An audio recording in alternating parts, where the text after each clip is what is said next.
భూమిని స్వతంత్రించుకొనున్నట్లు ఆయన నిన్ను హెచ్చించును. కీర్తనలు 37:34. సాత్వికులు ధన్యులు, వారు భూలోకంలో స్వతంత్రించుకొందరు.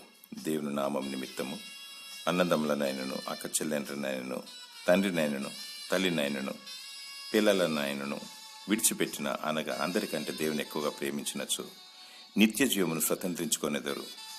నిన్ను నీవు హెచ్చించుకొనినట్లయితే నిన్ను నీవు స్వతంత్రించుకొనలేవు. తాను తగ్గించుకొని వాడు హెచ్చింపబడును. విశ్వాస యాత్రలో బహు జాగ్రత్తగా సాగిపోవాలి. నీవు నిజమైన దేవుని బిడ్డగా దేవుని బలిష్టమైన హస్తం క్రింద ఆయన రెక్కల చాటున దాగి ఉండాలి.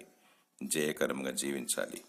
సాత్వికుడైన మోషను దేవుడు హెచ్చించి ఫరో రాజుకు దేవునిగా నియమించాడు. దేవుని ప్రేమించు, ఆయనను మహిమపరచు, నిందారహితముగా జీవించు. దేవుడు నిన్ను హెచ్చించి నీ ద్వారా అనేకులను దీవించునుగాక. ఆమేన్.